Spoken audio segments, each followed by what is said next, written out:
What did the BIA fail to see during that intervening 38 years between, looks like between 1905, 1927, and 1971?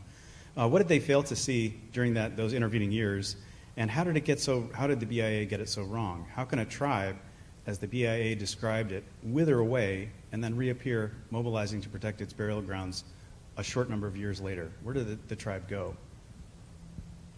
I don't think it's a question of evidence. It's a question of intent.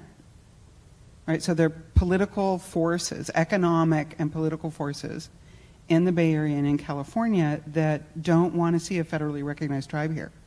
So they don't want to see the evidence. So they find reasons to exclude it. Willful blindness to the evidence.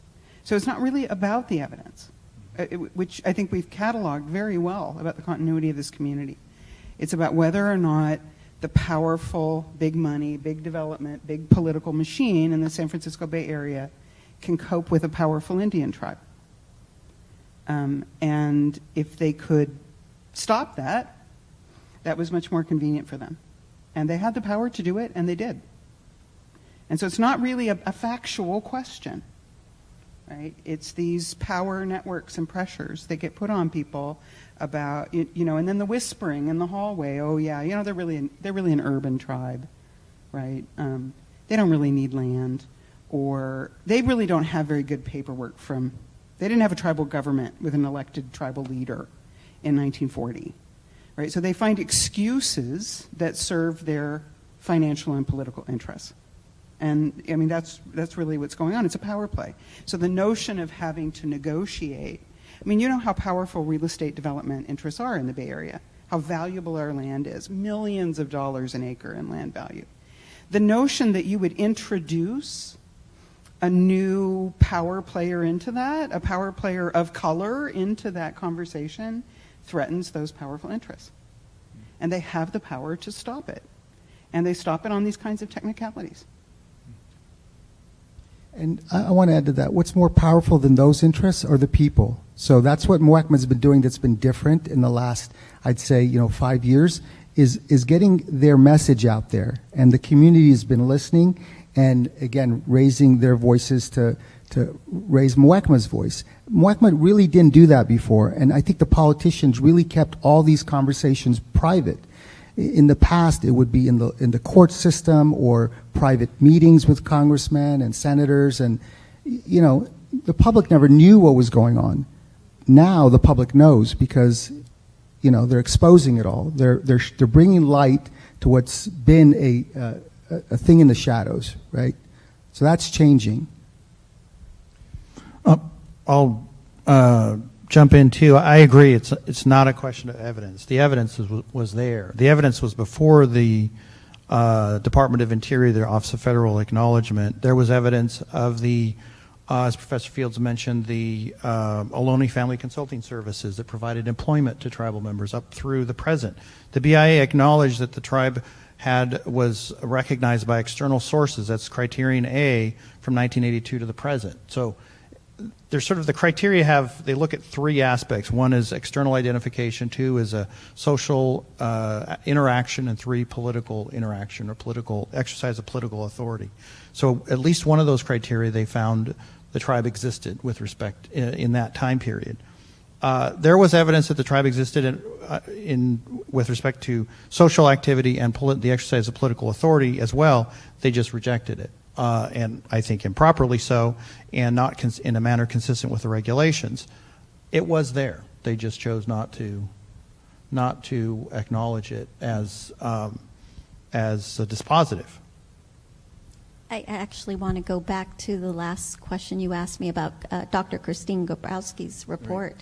Right. One other thing she really stressed to me is the other mistake. The BIA didn't ask us to look at evidence before 1927. She stressed, and this is her report based on continuity and origin. She did her dissertation on continuity of tribes. She said there's no way you can look at a tribe in the middle of their story. You have to look at where they came from, the origins, and then see how those same people move throughout time together to today.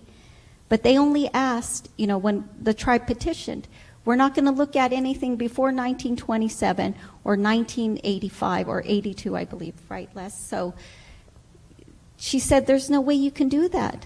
You can't. You have to look at the big picture and how everybody came together from their villages and all the way to today. And she said, I stand with Muwekma 1,000%.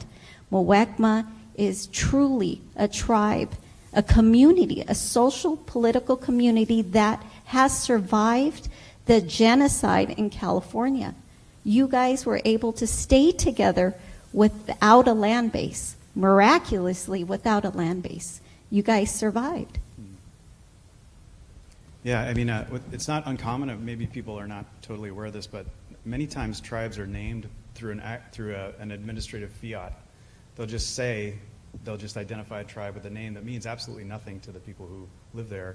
And my understanding is that no one would ever have identified as part of a Verona band because no one even had access to those administrative records that were describing them using those terms.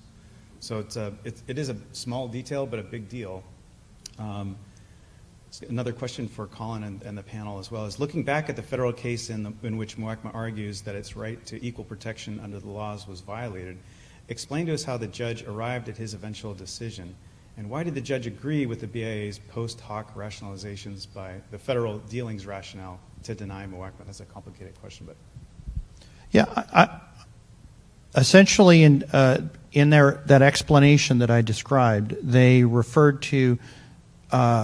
They described the interaction of the three, mostly Lower Lake and Ione, of those tribes interacting with the United States as more voluminous, more frequent than Muwekma. There is with Lower Lake, the BIA. So all three tribes were very similarly situated. They were all identified as eligible for land under the Homeless Indians Appropriations Act. BIA bought land for Lower Lake. They tried to buy land for Ione and failed. They ran into title troubles with the parcels of land they were going to buy for them, so they never bought it. With Muwekma, they identified Muwekma as eligible and retained Muwekma on the list for a number of years, but then at some point, as we know, Mr. Dorrington decided to remove them from, or to no longer consider Muwekma eligible for land. Now, and this was, I'll point out, at that point in time, this was just before the termination policy started. So there were folks in the BIA who were already thinking that the BIA needed to, quote, get out of the Indian business in California. Mm-hmm. It was, California's too big, too many little communities. They were already behind. They had not provided for all of these communities in central and northern California. Better just to stop and not do it. And that actually led to the congressional termination policy. But the folks in the Sacramento agency who were working with Dorrington around that time were pulling back in terms of BIA support for tribal communities with respect to, and so the pattern of federal dealings is essentially the BIA saying, well, the BIA interacted with these other two tribes more, and so that's different. Now, that wasn't a distinction or even a basis for the reaffirmation of Lower Lake or Ione. They merely said that they were previously recognized, not terminated, and for unknown reasons, not served for some period of time. That describes Muwekma. That's exactly Muwekma's circumstance. This distinction between, well, they bought land. The land they bought for Lower Lake. They never bought land for Ione. They bought it for Lower Lake, and then they sold it. They terminated the rancheria, and there were, some. They pointed to a couple of instances of additional interactions between Lower Lake and Ione and the BIA. There was an instance where folks from the Ione community went to the BIA and asked them for assistance, and I think they said no. And one of the questions that they asked them was, well, have your people gone to schools, to BIA schools? Have we served you? And I think the answer to that was no. Well, in Muwekma's case, Muwekma children had gone to BIA schools. And now even since then, in another context, but a very similar context, in order to take land into trust for a tribe, after the Carcieri decision, the Supreme Court ruled that a tribe had to be under federal jurisdiction in 1934, and Interior has to have make a determination that they were under federal jurisdiction in 1934 in order for the tribe to be eligible for fee to trust acquisitions, taking land into trust on behalf of the tribe and transferring it to the United States in trust for the tribe. They have to make a determination that the tribe is under federal jurisdiction. Well, now there have been several decisions, including in the last few years, including the Mashpee Wampanoag decision involving a fee to trust transfer, where they relied expressly on attendance of the tribe's children at BIA schools. In the Mashpee decision, that was they had attended Carlisle Indian School, and the reliance on a solicitor's opinion. All of this post the Muwekma decision.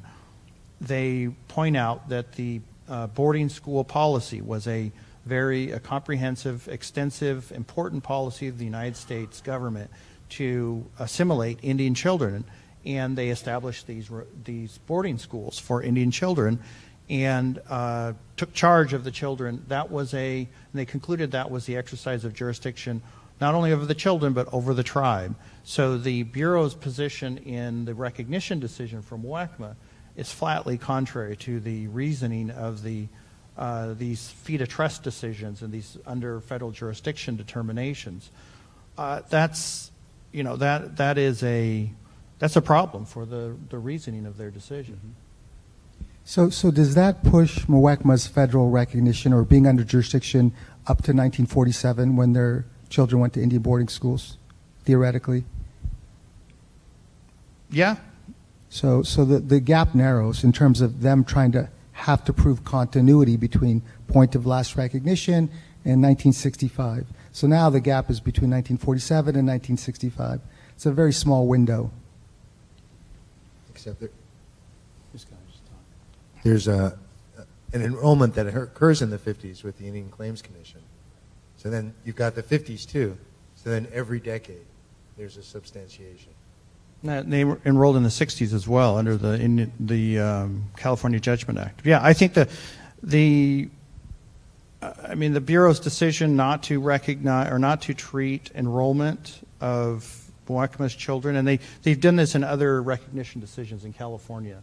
They take a very firm position that a enrollment in the claim for claims purposes is not recognition of a tribe as an entity. But if you look at the applications, as has been discussed, if you looked at the enrollment applications, they expressly request the applicant to identify their tribal affiliation, and that has to be witnessed by another person, and it's reviewed and either approved or rejected by the BIA examiner.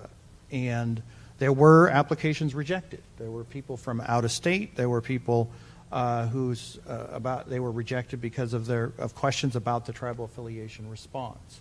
So I think it would have been absolutely appropriate, and I